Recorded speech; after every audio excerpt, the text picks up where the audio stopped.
Alô, meus amigos do canal Wellington Campos FC. Pois é, vou perguntar se está tudo bem com você, não está, né? Porque o Vasco acaba de deixar a Copa do Brasil nos pênaltis, nos tiros livres da marca do pênalti. E Pedro Raul, mais uma vez, perdeu, ele que tinha a chance de finalizar durante as cobranças, né? De 5 pênaltis para cada um, acabou chutando para o alto e na sequência, aí, naquele um para cada lado, o Orediano também chutou para fora e o Wellington Reis fez o gol da classificação do ABC. Olha, foi talvez o pior jogo do Vasco na temporada. Errou o Maurício Barbieri em não ter poupado alguns titulares? Então é uma pergunta que fica. E aí, sabe quantos milhões de reais que o Vasco perde com a Copa do Brasil? Estou com os números aqui. A gente vai comentar tudo isso. E como ficaram os grupos na classificação. Tudo isso a gente vai trazer já, depois, pedindo você para se inscrever no nosso canal. Wellington Campos FC não paga rigorosamente nada. Peço também para dar o joinha, se estiver gostando do nosso trabalho, e habilitar o sininho na palavra todas. Vamos buscar explicações para esta eliminação do Vasco da Gama. Tudo isso depois da vinheta.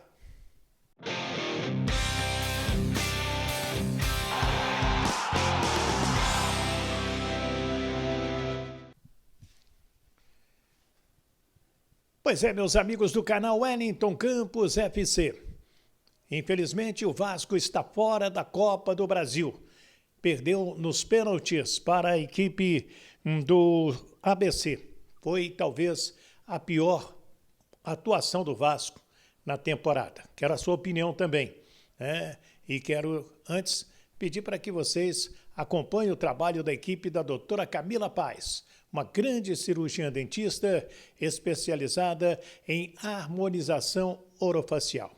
É o seu sorriso muito mais bonito. Sorrir faz bem. Quem tem um sorriso bonito também é bem chegado, não é verdade? Então, o consultório da doutora Camila e da sua equipe em Goiânia. O telefone está aí na tela, 62 999 55 2399. A renda em São Januário foi de R$1.090.015. 12.827 torcedores pagantes, 13.329 torcedores pagantes. Essa foi a renda e público de São Januário. Pesou aí, né, o preço do ingresso mais salgado, R$250. Foi o preço da cadeira especial, 220 a VIP, R$150 a arquibancada, tanto para os vascaínos quanto para os torcedores do ABC. O Pedro Raul foi muito criticado pela torcida. É o terceiro pênalti que ele perde, talvez esse o mais importante, porque se ele faz naquele momento, o Vasco estaria classificado. Sabe quanto que o Vasco perdeu em dinheiro? De cara, hoje perdeu 2.100.000. Fora as rendas, né? E perde também, se fosse vice-campeão da Copa do Brasil, R$48.800.000. Se chegasse ao título, iria trazer só de cotas e premiação R$88.800.000. Então, realmente, o Vasco deixou uma grana muito boa para trás nesta Copa do Brasil.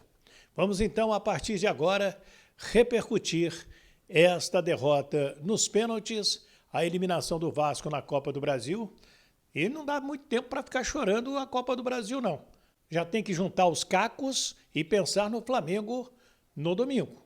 Esquece, vai, lambe a ferida hoje, no mais tardar até amanhã de manhã, e vai agora buscar a classificação para as finais do Campeonato Carioca. É isso que o torcedor do Vasco está esperando. Vamos repercutir. Queria que você explicasse, né? Tentasse explicar uma eliminação que para muitos não se esperava, né? O Vasco, por todo o investimento que fez na temporada, por enquanto, né? Mais de 100 milhões em contratações, esperava-se, especulava-se que o Vasco iria longe na Copa do Brasil, e pelo que se viu hoje, o Vasco perdendo nos pênaltis, repetindo erros corriqueiros, né, como mais uma perda de pênalti do Pedro Raul, e um jogo onde o Vasco não produziu como havia produzido. Então, explicando essa situação e desculpa, Sara, até, mas só tentando entender, o Vasco tomou um choque de realidade com essa eliminação? Bom, boa noite. Olha, eu acho que o que eu consigo é te apontar fatores que, sem dúvida nenhuma, contribuíram para esse resultado, que é um resultado decepcionante para o torcedor, como é para nós também, sem dúvida nenhuma. Nós estamos frustrados. Eu só ia substituir isso da explicação, porque eu não vou te dar uma resposta simples para algo que não é simples. Não é segredo para ninguém que a gente não conseguiu fazer um grande jogo, nós não conseguimos criar como habitualmente a gente cria. Isso tem a ver com a postura do adversário, é um direito e mérito deles, de terem se fechado bastante, de terem diminuído bastante os espaços. A gente tentou, mas não conseguiu. Eu acho que a gente vem numa sequência de decisões, e quando eu digo sequência, é porque antes do último jogo, os 2 jogos anteriores também já eram decisões. A gente entrou no primeiro jogo contra o Flamengo pelo estadual quase com uma decisão, a gente precisava da vitória para classificar. Depois, em poucos dias, era importante a gente ganhar do Bangu para ter a vantagem. Foram 2 decisões, depois nós enfrentamos o Flamengo e agora uma decisão. Eu acho que essa sequência, sem dúvida nenhuma, contribuiu para que a gente não tivesse no melhor momento. A gente apresentou algum desgaste. E a gente não pode esquecer que a gente continua nesse processo, que eu tenho que bater nessa tecla, que é de construção, que é de formação. O André estreou tem quase uma semana, o Capasso estreou tem 2 semanas ou menos. O Marlon iniciou o jogo agora pela primeira vez na temporada. O Luca voltando. São situações que não favorecem que a gente esteja no melhor momento, mas eram situações que a gente tinha que fazer, tinha que usar. Então, a gente continua nesse processo, mas volto a repetir, sem dúvida nenhuma, a expectativa nossa como elenco, como grupo, também era maior do que o que se apresentou hoje, e a gente sai decepcionado, chateado, frustrado. Barbieri, boa noite, Dieguinho do canal Futebolaço. Seu time teve uma característica muito marcante no estadual, que foi o time que mais finalizou em gol, certo e errado também. Era o volume que o Vasco apresentava muito nos jogos. E hoje a impressão que eu tive é que o Vasco teve muita dificuldade para criar. Foi uma cabeçada do Capasso ou do Marlon, não me lembro bem, no escanteio na primeira etapa. E o primeiro chute a gol foi com 15 minutos da segunda etapa. Você mexeu no time, colocou o Marlon Gomes no lugar do Galarza, botou até o Marlon por fora e o Teixeira voltando por dentro. Queria que, sob o seu ponto de vista, você explicasse por que o Vasco teve muita dificuldade na criação e até essa mexida no time explicar também o porquê da mexida. Obrigado. Olha, a gente vinha se caracterizando por ser uma equipe bastante intensa, né, e agressiva.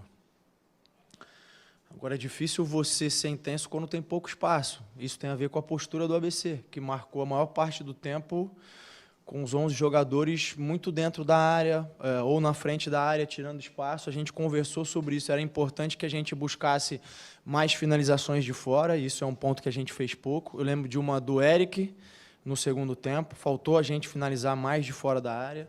Faltou a gente conseguir chegar com mais gente. A gente estava descendo muita gente para tentar construir melhor, mas não estava conseguindo chegar com esses mesmos jogadores nas bolas cruzadas. Em alguns momentos a área ficou mais vazia do que poderia e deveria, porque muitas vezes você não consegue aproveitar o primeiro momento do cruzamento, mas as segundas bolas também são perigosas, os rebotes, e a gente não conseguiu imprimir essa dinâmica.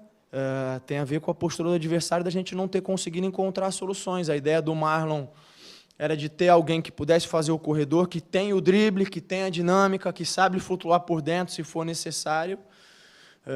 Mas, volto a dizer, era o primeiro jogo que ele iniciava. A partir do momento que ele cansou, a gente tentou entrar com 2 jogadores com mais dessa característica de drible, que é o Eric e o Orejano, justamente por encontrar um adversário bastante fechado e por a gente não estar encontrando as combinações, o drible passa a ser uma arma importante. Você elimina um adversário, o segundo tem que saltar e você vai abrindo espaço. Mas a gente não conseguiu fazer isso da melhor maneira. Maurício Tébora, aqui do Grupo Globo, boa noite. São Januário é sempre colocado por vocês como um fator crucial para o Vasco. Assim, todos os anos, não só com a SAF, mas todos os anos, São Januário é colocado nesse patamar, assim, que a torcida sempre cria um clima de caldeirão aqui, que os adversários sentem quando vêm jogar aqui. Mas hoje foi um clima diferente. Menos torcedores, foram cerca de 13 mil, se eu não me engano, então o estádio não lotou. O ingresso, um pouco diferente o valor com relação ao Campeonato Carioca, e muitos torcedores protestaram com relação a isso antes da partida. Algumas torcidas organizadas, inclusive, anunciaram que não iam trazer faixa nem bateria, e de fato aconteceu. Então o estádio hoje ficou longe de ter aquele clima de caldeirão que é sempre favorável, imagino, para vocês, né? Então, eu queria, hoje até no segundo tempo aqui, os amigos que me alertaram, não cheguei a ver, acho que chegaram até a arremessar algum objeto em você ali também na área técnica. Então, foi uma noite em que a relação com a torcida não foi legal hoje. Então, eu queria a tua opinião sobre esse episódio, sobre o protesto da torcida, sobre o Pedro Raul hostilizado e tal, e sobre tudo isso que aconteceu aqui em São Januário hoje.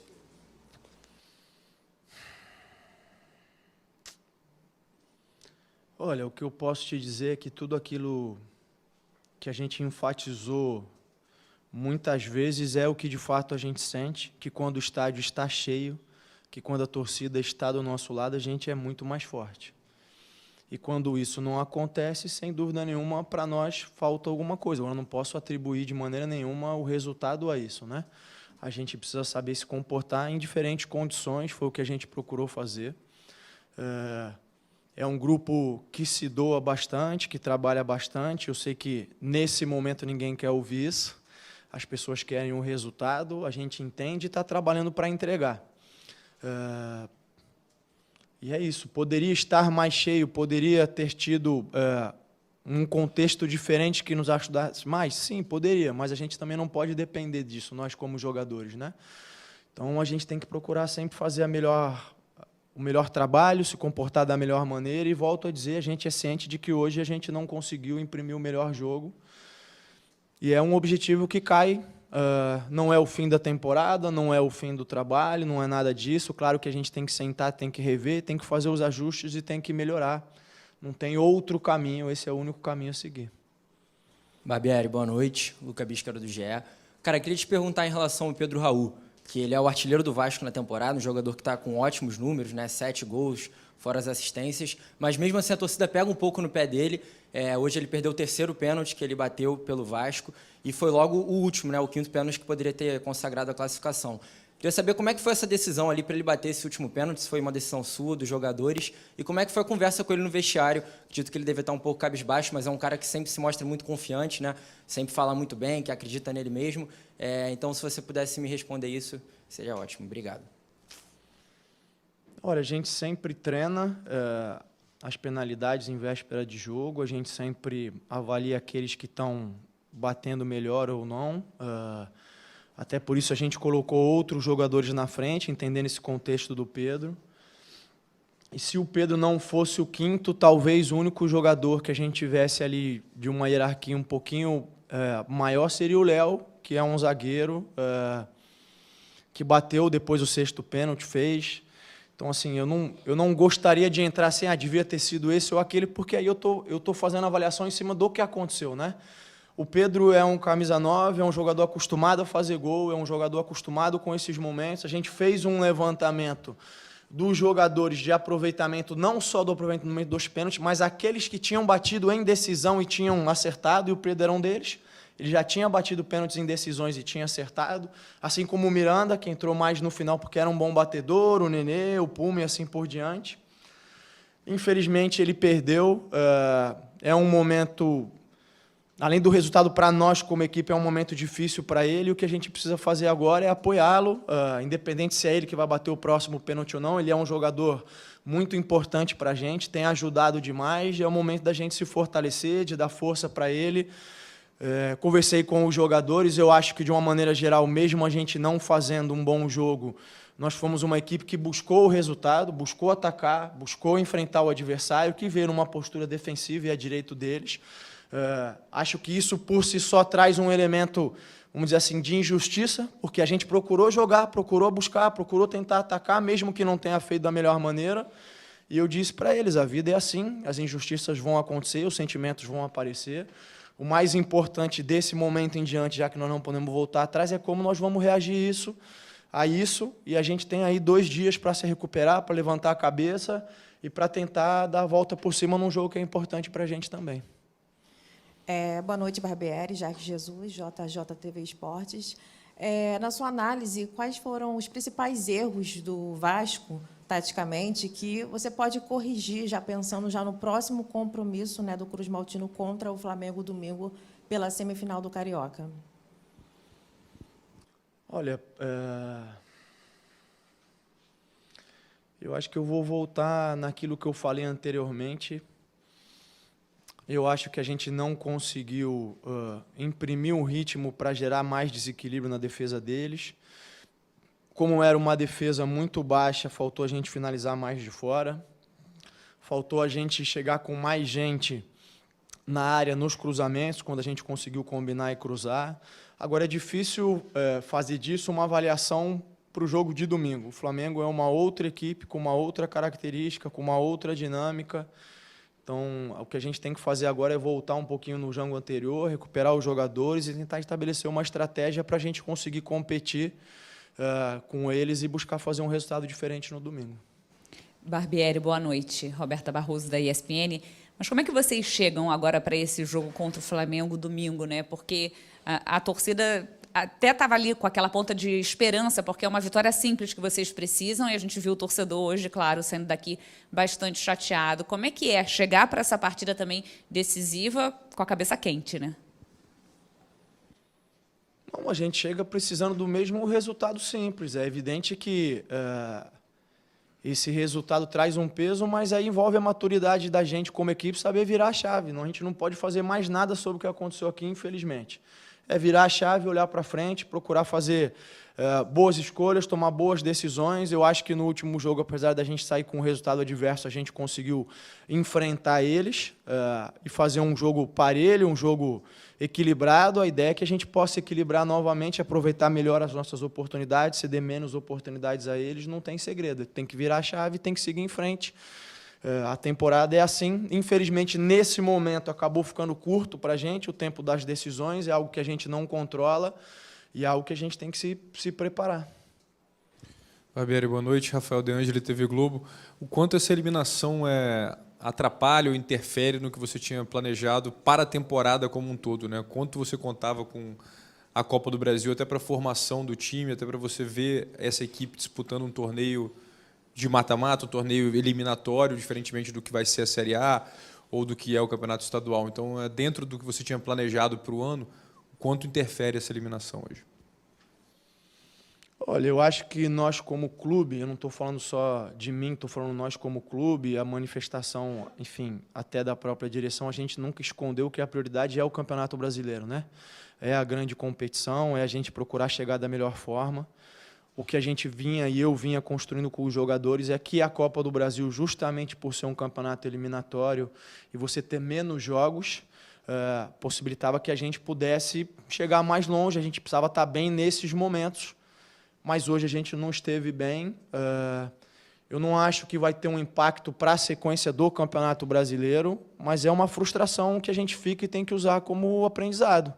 De uma próxima partida eliminatória, a gente tentar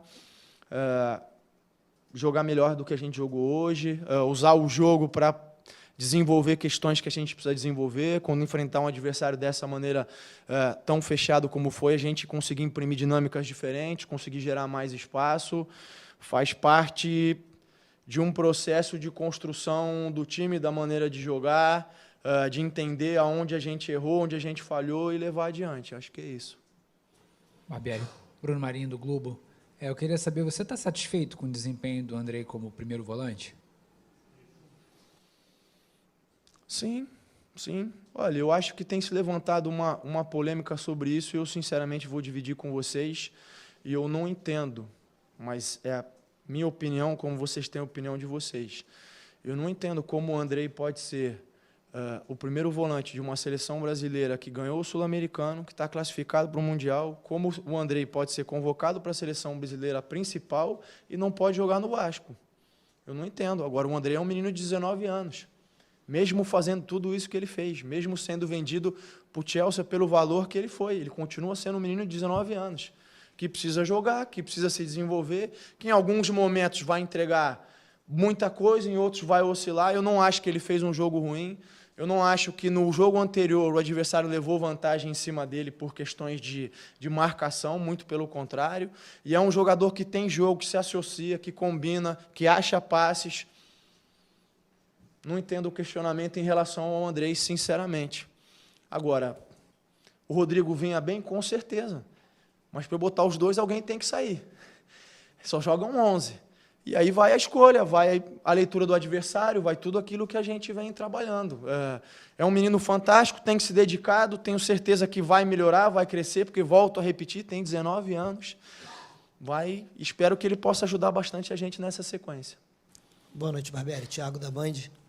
Acho que a partida de domingo ela ganha um contexto ainda mais importante. Não só pela classificação no Campeonato Carioca, o que vale, o Clássico, etc., mas caso o Vasco não se classifique ou não vença o Flamengo, o Vasco vai ficar quase um mês sem entrar em campo no jogo oficial. Quanto isso te prejudica no Brasileiro, que você já disse que é o principal objetivo da temporada, contando que o Vasco ainda joga contra um Atlético Mineiro, depois um Palmeiras, equipes grandes que vão disputar o título.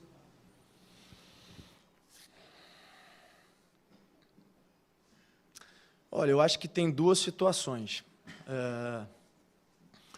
A primeira delas envolve a possibilidade de estar disputando uma final, e eu falei sobre isso anteriormente.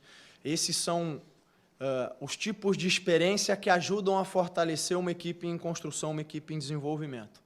Para o Vasco vir a se tornar uma equipe que ganha com consistência, primeiro o Vasco precisa chegar às decisões com consistência. É um degrau, depois o outro degrau.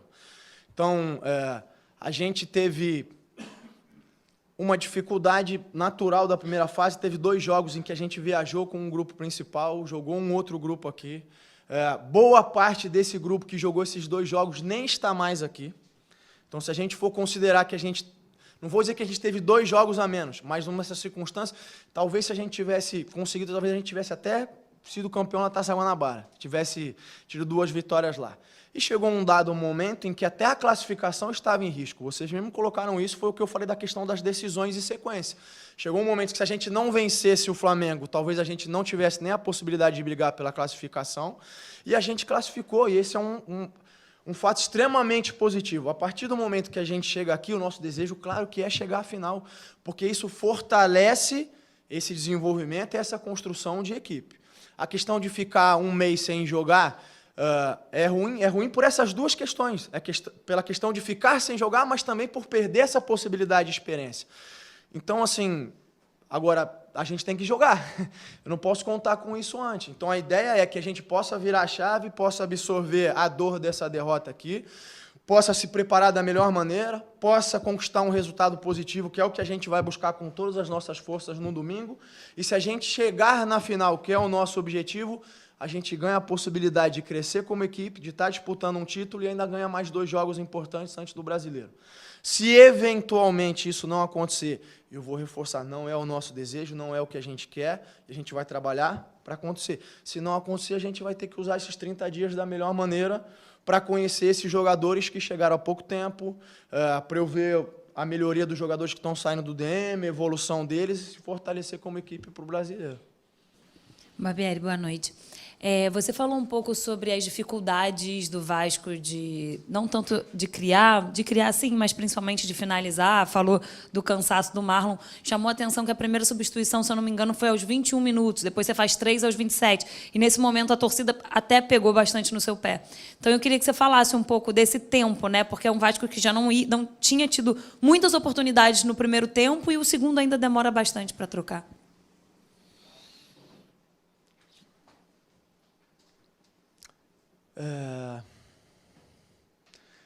Eu entendo a colocação, Mas a ideia é que a gente, quando conversou no intervalo, conseguisse imprimir um pouco uma outra dinâmica. Eles trocaram também. Colocaram um cara mais rápido aqui, enfim, no lugar do Mocelin, a gente não encontrou. E a ideia era tentar ver se a equipe se encontrava. A gente estava conseguindo controlar o jogo, mas não estava conseguindo gerar situações. Não sei te responder do tempo em si, mas a partir do momento que a gente entendeu que aqueles que estavam em campo não estavam mais conseguindo se encontrar e entregar o que a gente precisava, a gente fez as mudanças, foi no sentido do que eu falei, de ter 2 homens agudos, com capacidade de quebrar a linha com drible, ter o Nenê por dentro para achar um bom passe, até para eventualmente se conseguisse finalizar de fora da área, para a gente ganhar uma bola parada qualificada. Foi nesse sentido que a gente tentou mexer, mas não conseguiu, não surtiu efeito hoje. Barbieri, boa noite. Faltou sensibilidade no fato do Pedro Raul ter tido um aproveitamento ruim, ele ter sido o último a bater, e por que o Luca bateu depois de um tempo na atividade? O Luca é um dos que bateu bem no treinamento. Se o Luca não batesse, a gente ia acabar tendo algum outro jogador um pouco mais jovem, ou talvez o Piton, mas o Luca bateu bem no treinamento. O Pedro, é difícil responder essa questão nesse momento. Talvez se a gente tivesse optado por um outro jogador e tivesse sido erro, o questionamento ia ser por que o Pedro, com o peso que tem, centroavante, acostumado a fazer gol, não bateu, sabe? Então é difícil eu te explicar a partir desse ponto de vista. O Pedro se mostrou apto a bater o 5º, a gente procurou levar em consideração todos aqueles fatores que eu falei, quem já bateu em decisão, quem estava acostumado a acertar. Infelizmente, ele errou. Não tenho como voltar atrás sobre isso. Barbieri, boa noite. Talvez tenha sido a primeira vez, né, que a torcida se manifestou contra o time, né, depois do jogo, principalmente com a eliminação. Até então, estava tendo uma relação boa, uma lua de mel, né, que o time vivia com os torcedores. Como é que você encara o pessoal te xingando o Pedro Raul? Você acha natural por causa da eliminação? Você acha que a torcida tem que ter um pouco mais de paciência, entender que o time está nesse momento de formação? Qual é o seu sentimento quando você sai de campo e ouve aquele coro da torcida?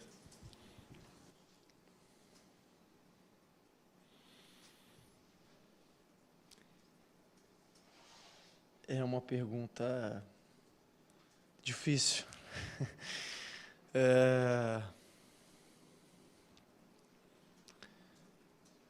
O torcedor tem essa dinâmica, né? Ele, num dia, te leva no céu, no outro dia, porque a relação dele é emoção, né? E aí ele põe para fora em palavras, ou enfim, ele externaliza aquilo que ele está sentindo. Então, na euforia da vitória, você é o melhor do mundo, você é isso. Na frustração da derrota, você é aquilo, né? Ele acaba... Isso é natural não só do torcedor, do ser humano, né? Ele acaba personificando aquele sentimento que hoje é um sentimento ruim, trazendo para alguém, para achar uma cabeça, um culpado. Então, eu vejo que faz parte. Se eu me sinto bem com isso, é evidente que não. Eu acho que nenhum ser humano se sente bem com isso. Eu acho que ninguém gosta de ser vaiado, xingado, enfim, tudo isso. Mas esse é o ônus da profissão, do jogador, do treinador. É algo que muitas vezes acaba passando batido, né? Algo pouco discutido, vamos dizer assim. Muitas vezes a gente vê, e esse é um cuidado que a gente tem até que ter com jogadores jovens, muitos seres humanos acabam não dando a resposta que poderiam, acabam entrando numa roda negativa e acabam, às vezes, não atingindo todo o potencial que poderiam por situações como essa. Agora, eu não tenho expectativa... infelizmente, eu gostaria de ter, de que isso pudesse mudar, de que isso pudesse ser diferente, porque eu acho que a gente perderia menos talentos pelo caminho. Mas eu falo com tristeza para você que eu não tenho expectativa de que isso vai mudar no curto prazo. A gente entende a chateação do torcedor, porque ele está trazendo um histórico que não é desse grupo, é um histórico de muitos anos que o Vasco vem passando por dificuldade, de muitos rebaixamentos seguidos, da falta de títulos. Agora, a gente entra no clube trazendo esse histórico junto com nós, mas não pertence a esse grupo de jogadores. Essa eliminação pertence, a gente vai carregar com dor, com frustração, essa eliminação pertence a nós, não tem como fugir dela. Agora, essa insatisfação, essa linha tênue entre a euforia e a cobrança vem de um histórico que a gente quer mudar. É isso, a gente está aqui para trabalhar, para desenvolver, para tentar construir diferente. A impaciência do torcedor também acaba sendo a impaciência dos jogadores. Hoje, em muitos momentos, a gente foi ansioso demais, a gente quis acelerar as coisas mais rápido do que precisava. Mas eu falei isso anteriormente também. Nem eu, nem ninguém no mundo consegue dar experiência. Eu posso dar informação. Você precisa passar pela experiência, você precisa passar pelo momento para depois você crescer, se desenvolver. E hoje foi uma experiência ruim que a gente tem que usar como aprendizado, como forma de crescimento. Boa noite, Barbieri. Tudo bem? Cidão Marinho da Litoral News. Queria insistir um pouco mais na questão do Pedro Raul, te perguntando qual a análise que você faz do centroavante no recorte dos últimos 4 jogos, 3. Bangu, Flamengo 2 vezes e hoje contra o ABC. Em relação ao posicionamento dele dentro de campo, as finalizações que ele tem, e também qual jogador do banco de reservas que você vê como principal substituto ao Pedro Raul, se hoje você tem esse jogador ou se o Vasco ainda precisa de uma sombra, entre aspas, para a função de centroavante. Obrigado. Olha, eu não posso desvincular o rendimento do Pedro do rendimento da equipe, né? Não seria justo da minha parte. Então, eu acho que nesses últimos jogos a gente, como equipe, oscilou e aí é natural que o Pedro oscile. Em relação ao jogo de hoje, sempre é uma situação complicada para o centroavante, porque pega um adversário em que, em muitos momentos, coloca ele para jogar contra 3 dentro da área, né? E aí, eu pedir para ele sair da área não vai resolver muita coisa, porque ele vai fugir um pouco demais da característica dele. Por isso que eu falei da situação da gente conseguir chegar com mais gente, porque aí, de repente, esse 3 contra 1 vira um 3 contra 2 ou um 3 contra 3, e numa situação de mana ele pode levar vantagem, porque ele tem essa característica. Então, eu acho que hoje ele, assim como a equipe, não teve um bom desempenho, mas tem todo um contexto, né, que envolve isso. Em relação ao elenco hoje, o que a gente tem o Egnaldo, que é um menino que joga nessa posição, mas com característica um pouco distinta do Pedro. É um jogador mais de velocidade, um jogador mais de atacar o espaço, é um jogador que tem uma transição mais fácil, até tem boa impulsão, cabeceia bem, mas não tem essa característica de prender os zagueiros, de segurar, de fazer tanto pivô. A gente tem trabalhado isso com ele, tem feito treinamentos específicos para que ele possa também evoluir nessa questão.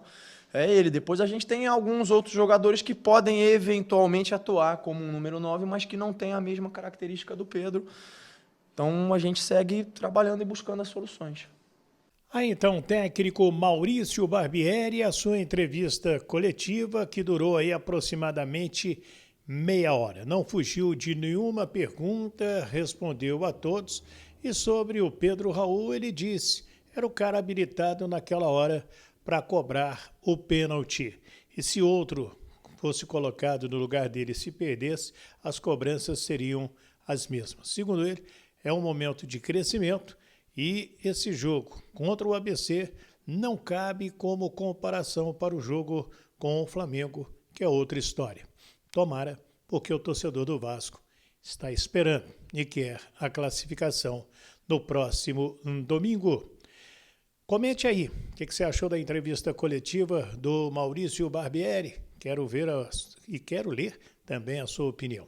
Se você ainda não é inscrito no nosso canal, se inscreva, Wellington Campos FC, habilite o sininho para receber as nossas notificações, dá o joinha, né, para o YouTube entender que o nosso trabalho é relevante, é bacana, e peço mais que você espalhe com os grupos de WhatsApp dos seus amigos, da família, dos colegas de trabalho, e vai aí compartilhar. Puxa o link e manda a coletiva do Maurício Barbieri para a moçada dar uma analisada também. Deixa eu aproveitar para agradecer a doutora Camila Paz, sua equipe, ela que é uma grande cirurgiã dentista especializada em harmonização orofacial. O telefone está aí na tela, 62 999 55 2392. É esse o telefone da equipe da doutora Camila Paz, lá em Goiânia. Forte abraço, Fiquem com Deus. Do Rio de Janeiro, Wellington Campos.